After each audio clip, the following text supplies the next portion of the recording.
My channel. If you're new, please like and subscribe. And I am Queen Tamara, and this evening is a very special evening. It's Wednesday, September 21st. This is the International Day of Peace, and also it is the day before the fall equinox, where we are preparing for the seasonal changes and in tune with staying in harmony with natural cycles and natural times. So many of us are preparing for this new season that is approaching us, which begins officially tomorrow. And we'll talk more about that further. But tonight, as we are honoring the International Day of Peace, I hope you all had a chance to reflect on what peace means to you and how to be more peaceful and more proactive in spreading peace in your lives. This morning we had an early meditation. You can see that on my channel, and we also did it live on Instagram. And thank you to everyone who tuned into that, who participated. And I hope your day is peaceful. I hope the rest of your week and the rest of your year and the rest of your life is peaceful as well, as we honor this International Day of Peace. And remember, peace is every day. Use every day to practice peace, not just on the International Day of Peace. But welcome back, everyone. Peace and love. And tonight we're doing a two-part series on the topic that we started on last week for Ask the Herbalist Hour, which was embrace and celebrate your femininity. And I got some positive feedback from last week, and it was really informative. So we're doing part 2 this week, and we will have a part 3 and possibly a part 4. Um, because this is such a very important topic. There is a lot of information circling around in our cipher about the divine feminine and what it is to be, what it means to be feminine and femininity. And so we are going to be discussing that in detail, because for a long time, um, the topic of femininity has been defined by masculine people or men for centuries. And what it means to be female was defined in a certain way in the patriarchal culture and the patriarchal world. And so now that we are moving into the new earth and this new dispensation of time where all things are new, and one of the things that is new is, and not just only new, but we're returning to and remembering, is the presence of the divine feminine, and just the honor and reverence for the female and for her input and for her contributions are starting to take center stage again. For a long time, that was not um, celebrated and held in high esteem as it once was long ago. And so we're going to be talking about that. And we're going to be talking about how to embrace our femininity, how to celebrate it, and how to actually honor that part of us as females. And if you're not a female, how to be more respectful and acknowledge the divinity in females, and how to celebrate it and nurture it and protect it. So we're going to be talking about that in just one second. I forgot a book that I wanted to share with us this evening. So, what is femininity? What exactly is femininity? There's a lot of information out there, but we're going to be exploring that, and from a, I want to say, a spiritual perspective, because everything we do is spiritual. But femininity is the expression of the divine feminine. And there's a book that I read some years ago by Minister Ava Muhammad, and the book is called Queen of the Planet Earth. And she defines divine feminine as the manifestation of the feminine qualities of divine consciousness. And she mentioned that in this book. So that is, to me, my own definition as well of what divine feminine is. And to be feminine is to be an expression of the divine feminine, or the divine, the female qualities of divine consciousness, or God, or whatever you want to call it. We know that the male and the female are complementary to one another's. We are not in competition with each other, but we're complementary, just like the symbol of the yin and the yang. You have one exists within the other.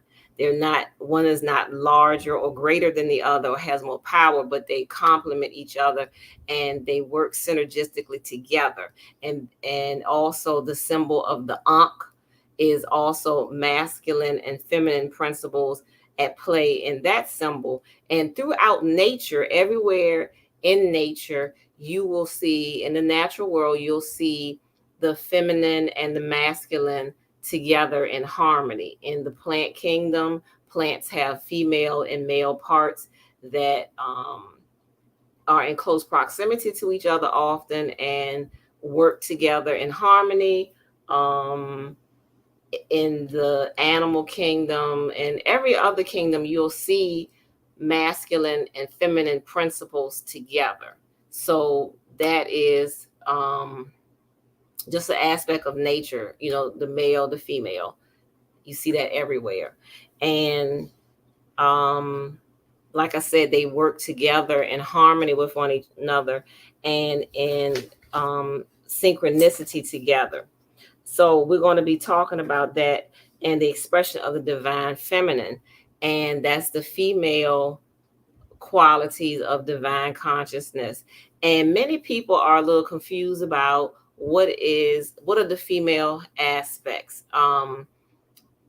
Many of us were told certain things about what it is to be feminine or female growing up, and a lot of it is erroneous and very wrong. You'll hear things like, what girls can't do. I remember growing up, you would hear things, you would hear people say, oh, you run like a girl, or you play like a girl, or you're acting like a girl, when a person was doing something that was not considered masculine by the mainstream. People were criticized and laughed at for expressing things or doing things that were considered something that women are supposed to do. And for example, cooking, sewing, doing other things that weren't considered the norm. That was, men got ridiculed for that. And a lot of this comes from misinformation about what it is to truly be feminine and versus masculine. And there's not a single prototype of femininity. It varies from culture to culture and time to time. And there's a lot more that women are capable of doing and expressing their femininity that has been suppressed and has just been misconstrued and misguided throughout the centuries. We've been told what is feminine and what isn't. And many of us subscribe to those beliefs, which are not necessarily in harmony with the natural scheme of things. So femininity is the expression of the divine feminine, and it's the female aspect of the divine, that which is loving, dignified, courageous, nurturing, giving, the archetype of the goddess energy. Now, many people, when they think of the goddess energy, they think about the aspects of prosperity or the nurturing and the giving side. But the goddess also has duality, as all things do. And there's that aspect of the female that is also courageous, bold, daring, you know, the strong soldier like being. If you study some cultures where they have the different goddesses, you'll have some that are more, for lack of a better term, warlike. Um, for example, one that I have seen a lot is the Hindu goddess Durga, and Durga is the goddess of self-esteem, and you'll see her sometimes slaying demons. You know, not it's not promoting any religion, but just that's what she does. She will destroy the negativity that gets in the way of your promoting or building your self-esteem. So many people have issues with females being a warrior. I'm hearing a lot of talk about that in the last few weeks because we've had a new movie that is coming out called The Woman King, and it has raised a lot of controversy with some people because a lot of people feel that this is not an accurate representation of femininity, with women being warriors, being soldiers, and it's just not what many people view in their mind of what is being feminine. And most of us don't really know what being feminine is because it's been redefined. It's been defined to us by someone else who is not feminine, who has been telling us for centuries what feminine is. But in order to really understand and know what is feminine, we got to look at who we see as examples of divine feminine. So in many of our cultures, and particularly indigenous cultures, you have an archetype of a female goddess or someone that is the founder of your faith or your culture. It may be a female that is credited with being the founder or the mother of you all or whatever. And she was someone who, if you study her characteristics, you will see that she was not only loving and nurturing, but she was also very much powerful, courageous, fearless, and oftentimes a warrior as well. And if you study pretty much any faith, you will see that there were lots of women who were, not only were they nurturing and supportive of um, the male messiahs or the male prophets or seers, but they were also divine messengers as well. They were teachers, they were leaders, they were spiritual leaders. Almost every male leader, that spiritual leader or spiritual icon, there's also a counterpart that he had that was a female, whether it was his mother, his wife, or whoever, that was supportive in his spiritual mission and very instrumental in his spiritual mission as well. So let's keep that in mind also as examples of expressions of femininity. Um, our planet, our beautiful planet Earth, is female. It's a living entity, as we all know, because only something that's alive can give life. A lot of people don't think of our planet as a living entity or living being, but it is, because if it gives life and it produces life, you take seeds, you put them in the ground, they begin to grow. The earth is alive all around us, every aspect of it. So that is, the earth is Mother Earth is an example of divine consciousness, if you will, is an expression of it. Because if you look at the earth gives us so much and requires very little from us. But it's not only is the planet full of beauty, full of life and giving of life, the planet also is nurturing and supporting And then there are times where the earth will have moments where it will erupt or have moments of drastic changes. And all of that is an expression of the feminine divine energy. And I want to say hi to our beloved guest, Dia. Thank you for joining us. So Mother Earth is an example of the feminine consciousness with the unconditional love, the strength, the support, and the power for the beauty, the sensuality. All of that is a part of divine feminine. And many of us get the on the topic of sensuality, a lot of us misconstrue and misinterpret sensuality and sexuality, which they are two very distinct things. And um, as an expression of femininity, sensuality is very much a part of being feminine. You know, the way that a woman moves, the way she carries herself, the way she adorns herself, that is all very sensual, and it does not necessarily have to be sexual in nature at all. Um, in this modern world, women are objectified a lot, and a lot of people don't know the difference between expressing sexuality with expressing femininity. They think it's all one and the same, and it's not, because you can be very feminine and you can be very attractive without revealing your sexuality or your sexual nature.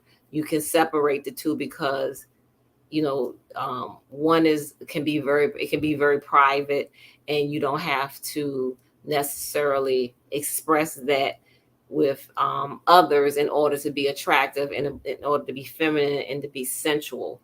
But sensuality deals with the senses and how we express them, or um, how we express our femininity through a sensual nature, with the way you look, the way you smell, the way you talk, the way you carry yourself, the way you adorn yourself.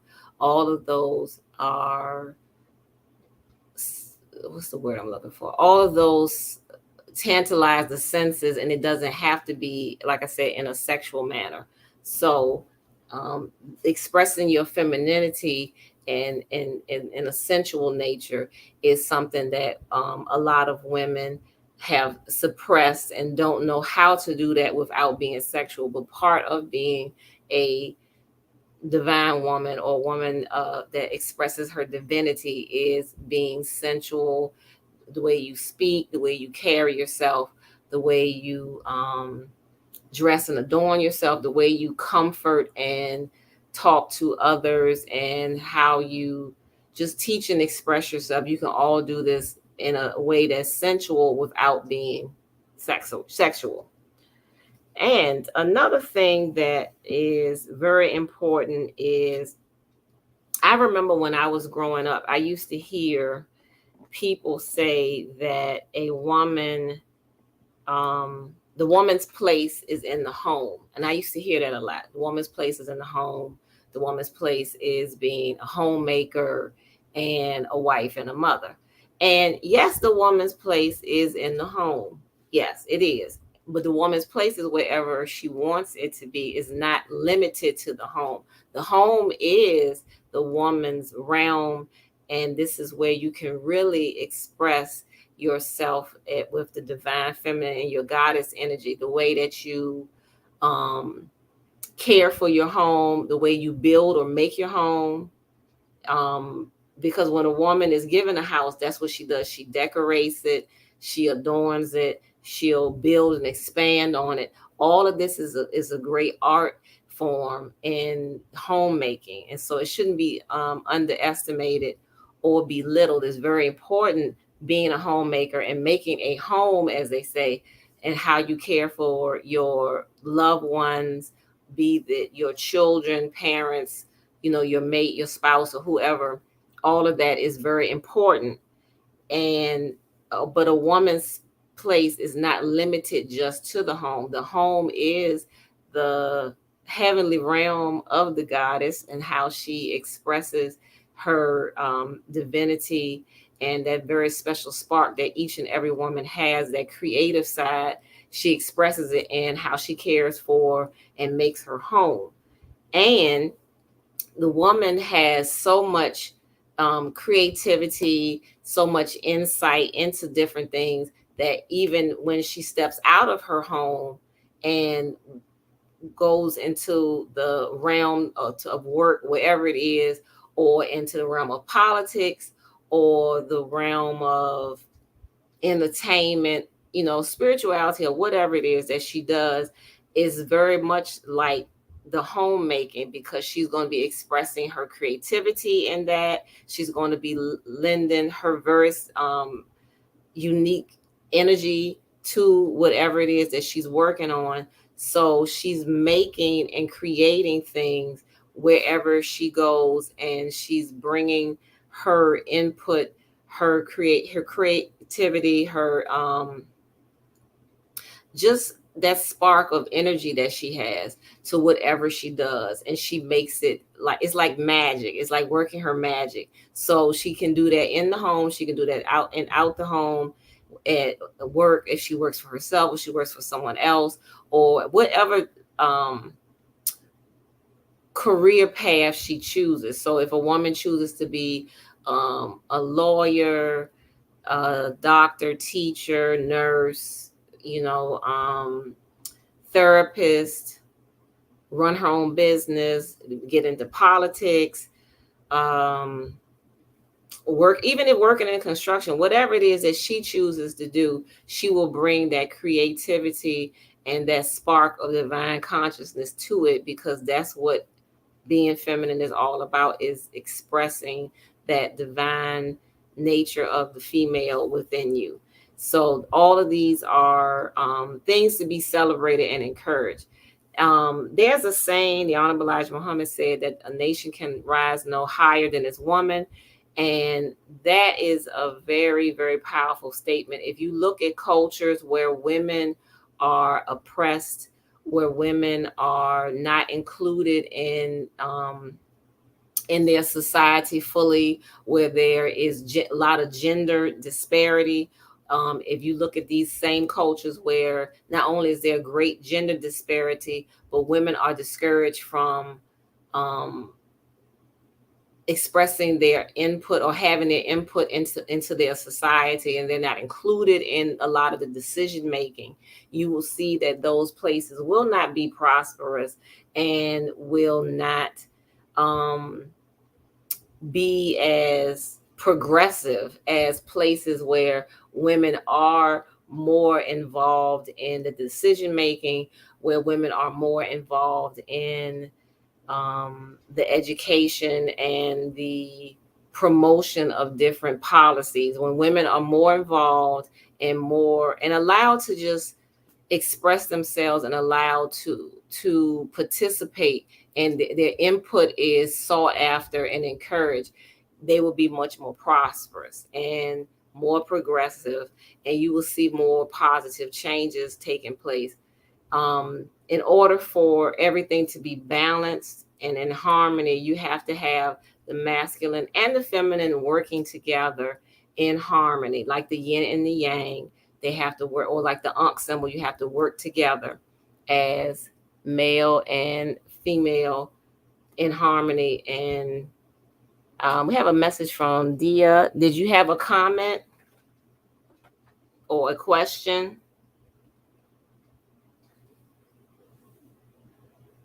All right, so continuing on, as the divine feminine, celebrating, embracing femininity is also something that women should work towards, because when you express and celebrate your divinity and your femininity, you're actually honoring yourself, and you're actually honoring the divinity that dwells within your divine body temple.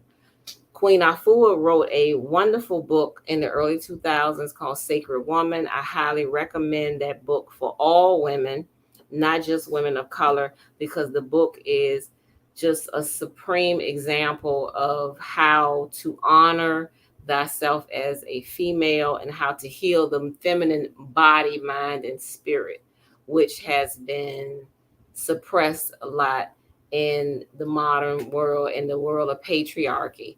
And so that book is a great reference guide and a great healing tool that I think everyone should read and practice some of the principles in the book. If you are a male and you're listening to this live, purchase the book for the women in your life, the women that you love, mothers, sisters, daughters, friends, whoever, because it's very important to help with the healing process. And as women heal, they will encourage and support men in their healing journey, and they'll be able to heal and help the children in their healing journey as well, so that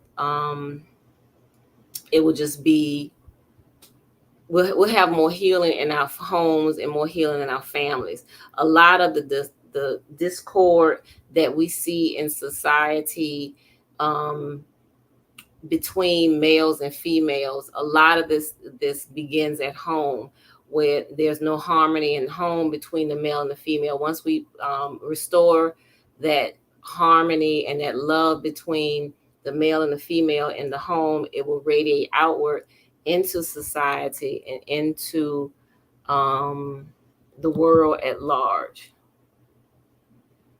Let's see.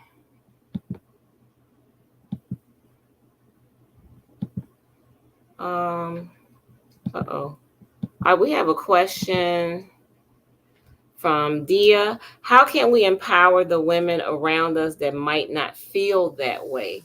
Wow, that's a really great question. How can we empower the women around us that might not feel that way? Well, one thing you can do is, um, by being respectful and honoring women around you and encouraging them to empower themselves. Like when you said that they may not feel that way, some women don't feel empowered, don't feel good about themselves, and may have self-esteem. Say things to them that speak life over them, that encourage them to um, pursue their own creativity and to honor themselves as women and to feel good about themselves as women. One of the things you can do to empower them is, like I mentioned, that book, Sacred Woman by Queen Afua. That would be a great starting point for women who may not feel empowered, allowing the women and encouraging women to express their creativity and express their interests that help themselves to be more empowered.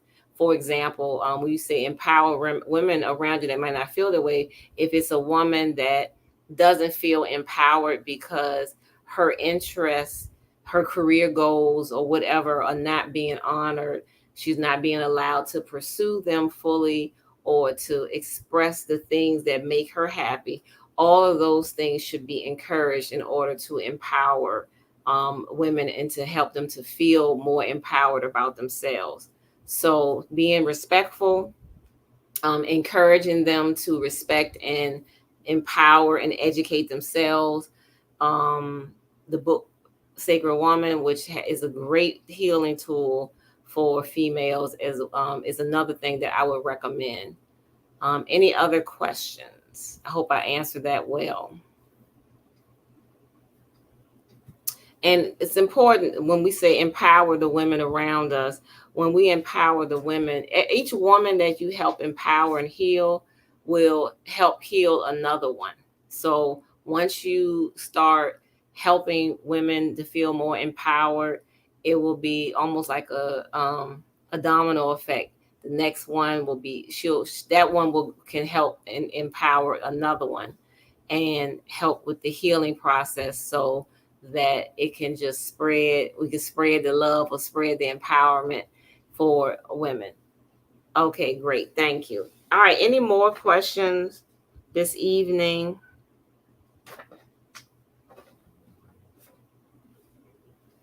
Um, redefining femininity is another thing I want to talk about this evening, is redefining it, because like I said earlier, most of our images and ideas in our minds that um, in accordance with what is feminine has been defined by someone else. Someone else has told us what being feminine is, what is considered, um,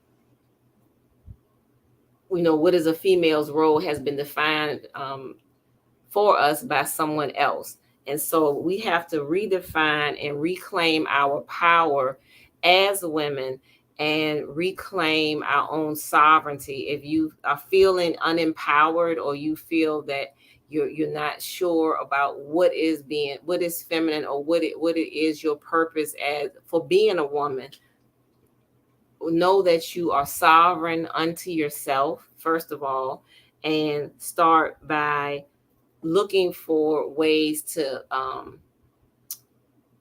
make yourself feel more sovereign, like claim your personal power, decide who you are, and decide who you want to be. Many times we are told who we are and what we're supposed to be by others, but it's time for you to make that decision on your own, to be more sovereign and to stand in your power as a woman. And as you stand in your power, not only are you empowering yourself, but you're setting a supreme example for other women as well, and showing them what they can do and what they are capable of doing as well. So stand in your sovereignty, claim your sovereignty, decide who you are, decide who you want to become, claim ownership over yourself, and claim ownership over your life, over your career, over your spiritual choices, over whatever it is in your life that you don't feel that you have choices over, or that you're able to freely express. It's time for you to do that and claim ownership, because you are sovereign unto yourself and you belong to yourself. No one else can claim that, ownership over you. In the past, a lot of people did that. They may have told you that you belong to a certain group or a certain person, or belong to your mate or whatever, and that's simply not true. You are sovereign unto yourself, and it's time to stand in your power, stand in your square, and you know express your own divinity, express your own power.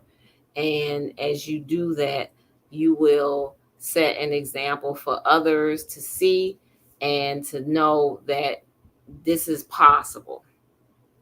All right, so thank you. I hope this was very informative and helpful.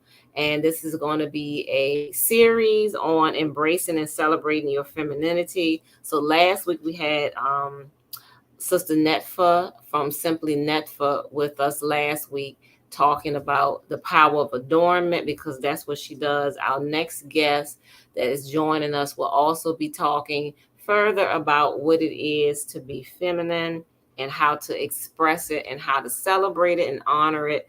And we will be back next week with that guest. And I hope you all stay tuned.